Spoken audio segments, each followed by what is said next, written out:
6,000 ಕೋಟಿ ರೂಪಾಯಿ ಅಷ್ಟು ಪ್ರತಿ ವರ್ಷ ಪಂಚಾಯಿತಿಗಳಲ್ಲಿ ಕೆಲಸ ನಡೀತಾ ಇತ್ತು, ಉದ್ಯೋಗ ಸಿಗ್ತಾ ಇತ್ತು.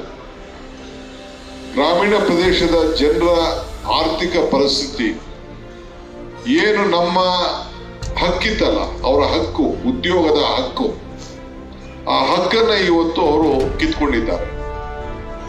ಎರಡನೇದು, ಗ್ರಾಮ ಪಂಚಾಯತಿಗಿದ್ದಂತ ಹಕ್ಕಿತ್ತಲ್ಲ, ನಮ್ಮ 74ನೇ ತಿದ್ದುಪಡಿಯಲ್ಲಿ 73-74 ತಿದ್ದುಪಡಿಯಲ್ಲಿ ಏನು ಹಕ್ಕಿತ್ತಲ್ಲ, ಅವರೇ ಪಂಚಾಯತಿಗಳಲ್ಲಿ ಯಾರಿಗೆ ಉದ್ಯೋಗ ಕೊಡಬೇಕು ಅಂತೇಳಿ, ಯಾವ ರೀತಿ ಕಾರ್ಯಕ್ರಮ ಮಾಡಬೇಕು ಅಂತೇಳಿ ತೀರ್ಮಾನ ಮಾಡುತ್ತಾ ಇತ್ತಲ್ಲ, ಅದನ್ನ ಕಿತ್ಕೊಂಡು ಇವತ್ತು ದೆಹಲಿಯಿಂದ ಕೊಡುವಂತ ಒಂದು ತೀರ್ಮಾನವನ್ನ ಅವರು ಮಾಡಿದ್ದಾರೆ.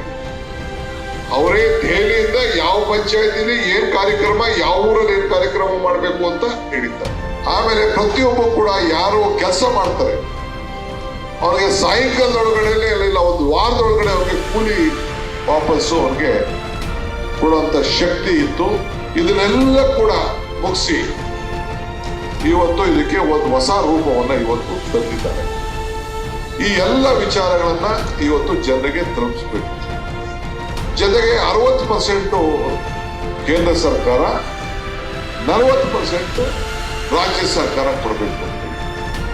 ಇದು ಫೆಡರಲ್ ಸಿಸ್ಟಮ್ ಅಲ್ಲಿ ಇಂತ ಏನಾದ್ರು ತೀರ್ಮಾನ ಮಾಡಬೇಕು ಅಂದ್ರೆ ನಮ್ಮ ರಾಜ್ಯಗಳಂತ ಚರ್ಚೆ ಮಾಡಿಬಿಟ್ಟು ತೀರ್ಮಾನವನ್ನು ಮಾಡಬೇಕು.